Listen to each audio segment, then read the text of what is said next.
1 अक्टूबर 2023 की पेंशन महारैली के बाद डैमेज कंट्रोल में जुटी केंद्र सरकार। जी हां दोस्तों, एक महत्वपूर्ण जानकारी केंद्रीय कर्मचारियों के लिए आपको बताना चाहेंगे कि 1 अक्टूबर 2023 को लाखों की संख्या में केंद्रीय कर्मचारी, राज्य कर्मचारी सभी मिलकर दिल्ली के रामलीला मैदान में इकट्ठा हुए थे। और इस मीटिंग के बाद ये स्पष्ट हो चुका है कि हर एक राजनीतिक पार्टियां ये जान चुकी हैं कि जो राजनीतिक पार्टी कर्मचारियों के पक्ष में काम करेगी वही देश पर राज करेगी, क्योंकि केंद्रीय कर्मचारियों ने ये ऐलान किया है 1 अक्टूबर 2023 की पेंशन महारैली के दौरान कि जो राजनीतिक पार्टी सरकारी कर्मचारियों को पुरानी पेंशन का लाभ देगी वो ही राजनीतिक पार्टी देश पर राज करेगी।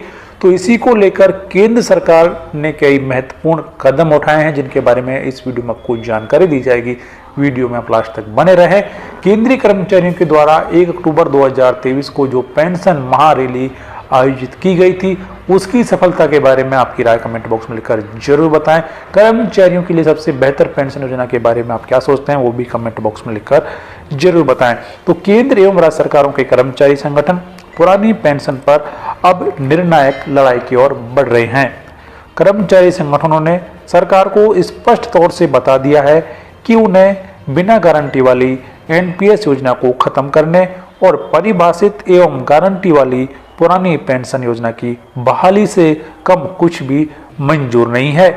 नई दिल्ली के रामलीला मैदान में 10 अगस्त और 1 अक्टूबर 2023 को केंद्रीय कर्मचारियों के द्वारा जो 2 रैलियां आयोजित की गई हैं और उसमें जितनी भीड़ इकट्ठा हुई है उसको देखते हुए अब केंद्र सरकार सोचने पर मजबूर हो गई है। यानी कि ये अब तक की जो 2 रैलियां दिल्ली के रामलीला मैदान में कर्मचारियों के द्वारा बुलाई गई हैं उन दोनों रैलियों को देखकर केंद्र सरकार अब सोचने पर मजबूर हो गई है। केंद्र सरकार के सूत्रों का कहना है कि पुरानी पेंशन को लेकर रामलीला मैदान की 2 रैलियों ने माहौल बदल दिया है। अब पुरानी पेंशन पर केंद्र की सत्तारूढ़ पार्टी को सियासी चोट का डर नजर आने लगा है। विपक्षी दलों ने इन रैलियों को सियासत की पिच पर लपक लिया। अब इसके राजनीतिक नुकसान से बचने के लिए केंद्र सरकार डैमेज कंट्रोल की तैयारी में है, क्योंकि कई राजनीतिक पार्टियों ने कर्मचारियों की इस मांग को समर्थन दे दिया है।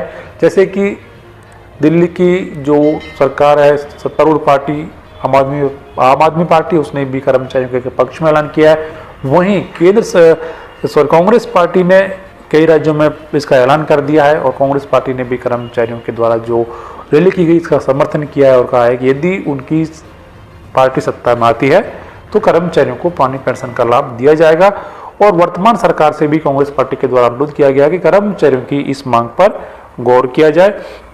तो केंद्र सरकार के सूत्र बताते हैं कि ओपीएस पर लगातार चर्चा हो रही है और यह गुणा भाग लगाया जा रहा है कि पुरानी पेंशन को अगर पहले वाले स्वरूप में लागू करते हैं तो सरकारी खजाने पर कितना भार पड़ेगा। रिटायरमेंट के समय बेसिक सैलरी का 50% हिस्सा पेंशन के तौर पर देते हैं तो कितनी राशि खर्च होगी। अगर इसमें बेसिक सैलरी का 30 से 40% हिस्सा पेंशन के तौर पर देते हैं तो कितना आर्थिक भार पड़ेगा। इसके अलावा यह भी देखा जा रहा है कि एक तय पेंशन दे दी जाए लेकिन उसमें किसी तरह की बढ़ोतरी का प्रावधान न हो, यानी महंगाई राहत व दूसरे भत्ते पेंशन में शामिल नहीं होंगे। सूत्रों का कहना है कि सरकार फिलहाल ओपीएस देने के लिए तैयार नहीं है, लेकिन पुरानी पेंशन से मिलते जुलते फायदे एनपीएस में सरकार के द्वारा दिए जा सकते हैं।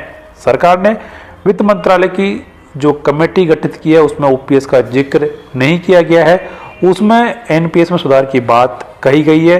कांग्रेस पार्टी शासित प्रदेशों में ओपीएस लागू की जा रही है और दिल्ली के रामलीला मैदान में 1 अक्टूबर को ओपीएस की मांग को लेकर हुई रैली के बाद कांग्रेस के कई मुख्यमंत्रियों ने इसके समर्थन में ट्वीट किए और ये भी कहा कि जब अन्य राज्य सरकारें ओपीएस को लागू कर सकती हैं तो केंद्रीय कर्मचारियों के लिए ओपीएस लागू क्यों नहीं किया जा सकता। तो ये अब एक महत्वपूर्ण जानकारी निकल कर आ रही है कि केंद्र सरकार अब ये सोचने पर मजबूर होती नजर आ रही है कि किस तरीके से कर्मचारियों को अपने पक्ष में किया जाए और कर्मचारियों को एनपीएस के बदले कोई गारंटीड पेंशन का लाभ दिया जाए। तो इसके बारे में आपकी राय कमेंट तो देश भर के लाखों पेंशन भोगियों की पेंशन एरियर महंगाई भत्ते को लेकर बहुत ही बड़ी खबर आ चुकी है। साथ ही साथ पेंशन बढ़ोतरी को लेकर बहुत ही बड़ी खबर है। तो दोस्तों पूरी खबर को जानेंगे उससे पहले आप इस वीडियो को अपनी तरफ से लाइक कर दीजिए, क्योंकि आपकी लाइक ही हमारी मेहनत का फल होता है। और चैनल में पहली बार आए हो या अभी तक सब्सक्राइब नहीं किए हो तो फटाफट सब्सक्राइब जरूर कर लीजिए। दोस्तों पेंशन एरियर महंगाई भत्ते की खबर को जानेंगे थोड़ी देर में। उससे पहले आपके लिए अन्य बड़ी खबरें निकल कर आ रही है जो कि आपके लिए जानना बेहद ही जरूरी है। तो चलिए दोस्तों पहली बड़ी खबर की ओर चलते हैं। जी हाँ दोस्तों पहली बड़ी खबर आ रही है देश भर के लाखों पेंशन भोगियों के लिए। यहाँ पे दोस्तों कांग्रेस ने नई विकलांगता पेंशन को बताया सैनिकों के सम्मान पे चोट, छावनी बोर्ड खत्म करने पे पूछे सवाल। जी हाँ दोस्तों यहाँ पे आपको बता दूं कि केंद्र सरकार ने विकलांगता पेंशन को लेकर एक इंपॉर्टेंट सर्कुलर जारी किया है। उसके बाद कांग्रेस का पलटवार आया है, जिसमें कर्नल रोहित चौधरी ने कहा है कि सेना में डिजेबिलिटी पेंशन के दो हिस्से थे, एक सर्विस एलिमेंट और दूसरा डिजेबिलिटी एलिमेंट। जो सैनिक सेवा के बाद स्वस्थ वापस आते थे उन्हें सर्विस एलिमेंट मिलता था, जिन्हें सेवा के दौरान किसी तरह की डिजेबिलिटी हो जाती थी उन्हें डिजेबिलिटी एलिमेंट मिलता था। यहाँ पे दोस्तों कांग्रेस पार्टी ने केंद्र सरकार की इस पेंशन पॉलिसी को देश की सैनिकों के सम्मान के साथ विश्वासघात बताया है। विकलांगता पेंशन के नए नियम को कांग्रेस पार्टी के पूर्व सैनिक विभाग के राष्ट्रीय अध्यक्ष कर्नल रोहित चौधरी ने सीमा पे खड़े सैनिकों के मान सम्मान पे सर्जिकल स्ट्राइक करार दिया है। चौधरी ने कहा कि अगर मोदी सरकार सेना के साथ खड़ी होती तो आज सैनिकों को सही वन रैंक वन पेंशन मिल जाती। यहाँ पे दोस्तों कर्नल चौधरी ने कहा कि सेना में डिजेबिलिटी पेंशन के दो हिस्से होते थे, एक सर्विस एलिमेंट और दूसरा डिजेबिलिटी एलिमेंट। जो सैनिक सेवा के बाद स्वस्थ वापस आते थे उन्हें सर्विस एलिमेंट मिलता था, जिन्हें सेवा के दौरान किसी तरह की डिजेबिलिटी हो जाती थी उन्हें डिजेबिलिटी एलिमेंट मिलता था। इन दोनों को मिलाकर डिजेबिलिटी पेंशन बनती थी। अब इस पॉलिसी के जरिए डिजेबिलिटी एलिमेंट को खत्म कर दिया गया है। इसका नाम बदलकर इम्पेयरमेंट रिलीफ रख दिया गया है। अब ये पेंशन न रहकर एक्स ग्रेसिया अमाउंट होगा। यह पूरी तरह से सेना के कामकाज के खिलाफ है। अगर दोस्तों इसके बारे में आप डिटेल में जानना चाहते हैं तो कमेंट में यस टाइप जरूर कीजिए, तो मैं डिटेल में एक वीडियो बना के आपको प्रोवाइड कर दूंगा। वहीं दोस्तों अगली बड़ी खबर आ चुकी है देश भर के लाखों पेंशन भोगी जिनकी उम्र 80 साल या उसके ऊपर हो गई है तो उनके लाइफ सर्टिफिकेट भरने की प्रक्रिया शुरू हो गई है। आप घर पे बैठे ही लाइफ सर्टिफिकेट भर सकते हैं। केंद्र सरकार ने एक सर्कुलर जारी किया है जिसमें कहा है कि बैंक के कर्मचारी अब बीमार पेंशन भोगियों के घर पे जाके लाइफ सर्टिफिकेट भरेंगे, तो आप घर पे बैठे ही लाइफ सर्टिफिकेट जमा करवा सकते हैं। वहीं दोस्तों अगली बड़ी खबर आ रही है सीनियर सिटीजन के लिए। जी हाँ दोस्तों सीनियर सिटीजन के लिए वंदे भारत एक्सप्रेस ट्रेन में दी गई छूट। जी हाँ दोस्तों बड़ी खबर आ चुकी है कि रेल मंत्री अश्विनी वैष्णव ने एक इंपॉर्टेंट सर्कुलर जारी किया है जिसमें कहा है कि वंदे भारत ट्रेनों में जो सीनियर सिटीजन है, विकलांग है, उन्हें व्हील चेयर सुविधा प्रोवाइड की जाएगी। उनके लिए अलग से एक रैंप बनाया जाएगा। तो दोस्तों वंदे भारत ट्रेन में सीनियर सिटीजन पेंशन धारकों को बहुत ही बड़ी खुशखबरी मिली है।